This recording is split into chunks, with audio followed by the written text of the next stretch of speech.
दूर हो जाएगा। लेकिन ट्रंप ने कभी सपने में नहीं सोचा था कि उनका यह हथियार उल्टा अमेरिका को ही बर्बाद कर देगा। कहानी शुरू होती है वॉशिंगटन D.C के पावर कॉरिडोर से, जहां डोनाल्ड ट्रंप अपने ओवल ऑफिस में बैठे सलाहकारों से घिरे गुस्से में कहते हैं, भारत को सबक सिखाना होगा, अब वक्त आ गया है कि उन्हें हमारी शर्तें माननी ही होंगी। और फिर निकलता है एक फरमान, भारत से आने वाले सामान पर 50% का भारी भरकम टैरिफ। ट्रंप को यकीन था कि यह एक 3% करता है। 2 निशाने वाला फैसला होगा, भारत झुक जाएगा और अमेरिकी बाजार के लिए अपने दरवाजे पूरी तरह खोल देगा। लेकिन उन्हें नहीं पता था कि यह फैसला उल्टा पड़ने वाला है और यह तीर सीधा उनके अपने पैर पर आकर लगेगा। भारत कोई छोटा बाजार नहीं है, यह 140 करोड़ उपभोक्ताओं का महासागर है। यहां जो भी कंपनी टिक जाए उसकी गिनती दुनिया के दिग्गजों में हो जाती है। ट्रंप को लगा था कि एक झटके में भारत को आर्थिक घुटने टेकने पर मजबूर कर देंगे, लेकिन उन्होंने यह भूल कर दी कि भारत का DNA ही अलग है। यहां किसी भी विदेशी दबाव के आगे झुकना, हार मानना इतिहास में कभी स्वीकार नहीं किया गया। और जब मामला देश के सम्मान का हो तो फिर चाहे सामने अमेरिका जैसा महाशक्ति ही क्यों ना हो, भारत पूरी ताकत से मैदान में उतरता है। ट्रंप के टैरिफ का ऐलान होते ही भारत में गुस्से की लहर दौड़ गई। यह गुस्सा सिर्फ सोशल मीडिया पर नहीं, बल्कि देश की गलियों, चौपालों, चाय की दुकानों, कॉलेजों और दफ्तरों में खुलकर दिखाई देने लगा। ट्विटर, इंस्टाग्राम और फेसबुक पर बॉयकॉट USA और बॉयकॉट अमेरिकन प्रोडक्ट्स जैसे हैशटैग जंगल की आग की तरह फैल गए।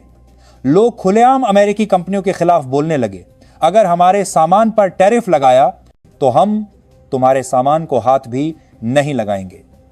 और यह कोई खोखली धमकी नहीं थी, यह भारत के उपभोक्ता शक्ति का प्रदर्शन था, जिसकी मार किसी भी आर्थिक हथियार से ज्यादा तेज होती है। देश भर में एक सुनामी सी उठी। कोका कोला की जगह लोग नींबू पानी और स्थानीय ब्रांड अपनाने लगे।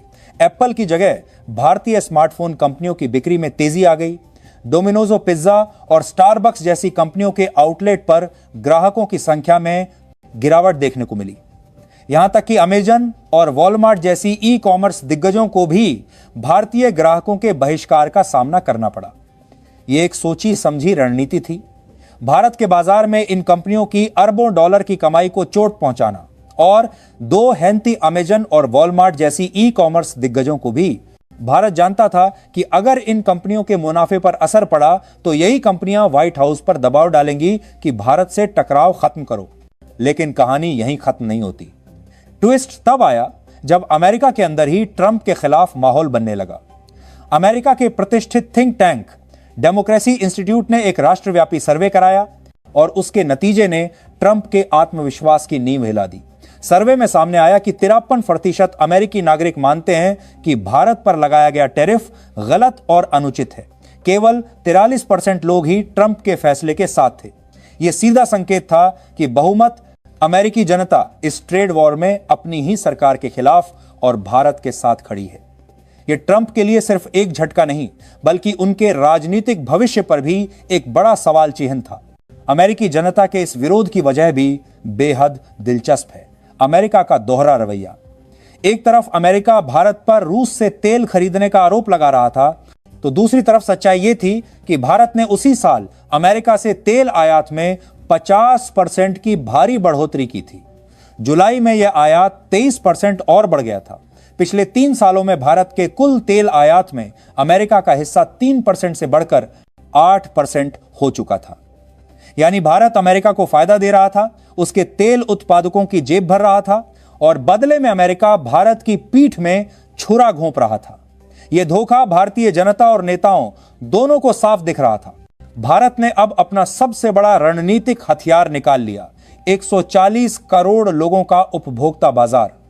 यह सिर्फ एक आंकड़ा नहीं, बल्कि एक ऐसी ताकत है जो दुनिया की सबसे बड़ी कंपनियों को घुटनों पर ला सकती है। WhatsApp, Domino's, Pepsi, Coca Cola, सभी की सबसे बड़ी बिक्री भारत में होती है या भारत उनके टॉप मार्केट्स में शामिल है। ऐसे में अगर भारत की जनता खरीदना बंद कर दे तो इनके मुनाफे में गिरावट आना तय है। जहां जनता ने आर्थिक बहिष्कार का मोर्चा संभाला, वहीं सरकार ने कूटनीति का। प्रधानमंत्री नरेंद्र मोदी ने मेड इन इंडिया और आत्मनिर्भर भारत को सिर्फ नारा नहीं, बल्कि एक अभियान बना दिया। विदेशी कंपनियों को साफ संदेश, अगर भारत में कारोबार करना है तो यहीं उत्पादन करना होगा। इससे न सिर्फ भारत में रोजगार बढ़ेगा, बल्कि इन कंपनियों की निर्भरता भारत के बाजार पर और मजबूत होगी। अमेरिका का असली इरादा भी अब सामने आने लगा था। टैरिफ लगाकर ट्रंप भारत को मजबूर करना चाहते थे कि वह अमेरिकी डेयरी और कृषि उत्पादों के लिए अपना बाजार खोले। अगर ऐसा होता तो भारत के करोड़ों किसानों की रोजी रोटी खतरे में पड़ सकती थी। लेकिन भारत ने अपने कृषि कार्ड से अमेरिका की दुखती रग पर हाथ रख दिया। हम अपने किसानों के साथ कोई समझौता नहीं करेंगे। इस जंग ने दुनिया को एक नया सबक दिया। अगर आपके पास मजबूत घरेलू बाजार है तो वह किसी भी सैन्य हथियार से ज्यादा प्रभावशाली है। भारत ने इस ताकत का इस्तेमाल करके दुनिया को दिखा दिया कि वह अब किसी एक खेमे में बंधा नहीं रहेगा। अमेरिका से भी रिश्ते रखेगा, रूस से भी दोस्ती निभाएगा और चीन से बातचीत के दरवाजे भी खुले रखेगा। यह है एक मल्टीपोलर दुनिया में भारत की स्वतंत्र विदेश नीति। आज भारत का ब्रांड इंडिया सिर्फ सॉफ्ट पावर तक सीमित नहीं रहा। यह अब एक रणनीतिक ताकत है जो दुनिया की आर्थिक नीतियों को प्रभावित कर सकती है। भारत ने अमेरिकी कंपनियों को साफ संदेश दे दिया है, अगर हमारे साथ व्यापार करना है तो हमारी शर्तों पर करना होगा। उत्पादन भारत में करो, रोजगार भारत में दो और हमारे बाजार का सम्मान करो। परचार्स। तो दोस्तों, यह कहानी हमें एक बार फिर यह याद दिलाती है कि असली ताकत बंदूकों, मिसाइलों और हथियारों में नहीं, बल्कि जनता की एकजुटता, राष्ट्रीय आत्मसम्मान और आर्थिक रणनीति में छिपी होती है। अमेरिका के पूर्व राष्ट्रपति डोनाल्ड ट्रंप ने सोचा था कि एक टैरिफ लगाकर भारत को झुका देंगे, लेकिन उन्होंने भारत की असली ताकत को कम आंकने की भूल कर दी। भारत ने दिखा दिया कि अगर हमारे सम्मान पर चोट की जाएगी तो हम केवल सरकार के भरोसे नहीं बैठेंगे। 140 करोड़ लोग खुद मोर्चा संभालेंगे। जब जनता और सरकार एक साथ खड़े हो जाएं, तो फिर दुनिया की कोई भी ताकत हमें झुका नहीं सकती। इस जंग ने यह भी साबित कर दिया कि भारत अब 90 के दशक वाला भारत नहीं है जो दबाव में समझौता कर ले। आज का भारत अपने फैसले खुद लेता है, अपने हित खुद तय करता है और अपनी शर्तों पर दुनिया से रिश्ते बनाता है। चाहे अमेरिका जैसा महाशक्ति हो या कोई दूसरा देश बीच भी हो, अगर वे हमारे बाजार और हमारे लोगों का सम्मान करेंगे तभी वे हमारे साथ व्यापार कर पाएंगे।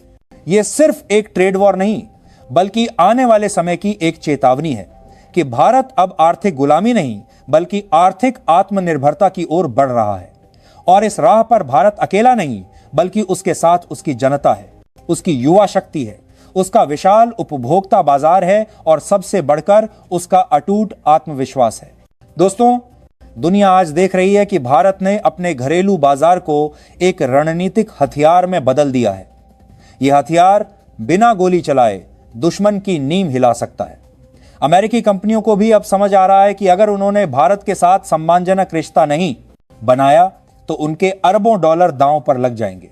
और अंत में यह जंग हमें यह भी सिखाती है कि किसी भी देश की असली ताकत सिर्फ उसके सैन्य बल में नहीं, बल्कि उसकी जनता के संकल्प, उसकी सरकार की रणनीति और उसकी आर्थिक आत्मनिर्भरता में है। आज भारत ने अमेरिका को अपने तरीके से जवाब दिया है और वह भी बिना एक भी गोली चलाए। अब आने वाले वक्त में यह देखना दिलचस्प होगा कि क्या अमेरिका अपनी नीतियां बदलेगा, क्या वह भारत के साथ सम्मानजनक व्यापारिक रिश्ते बहाल करेगा, या फिर यह आर्थिक महाभारत आने वाले सालों तक जारी रहेगा। लेकिन एक बात तय है, इस लड़ाई में भारत ने दुनिया को यह संदेश दे दिया है कि वो अब किसी के दबाव में नहीं आएगा। यह नया भारत है जो न केवल अपने हक के लिए खड़ा होता है, बल्कि दूसरों को भी सिखा देता है कि आत्मसम्मान सबसे ऊपर है।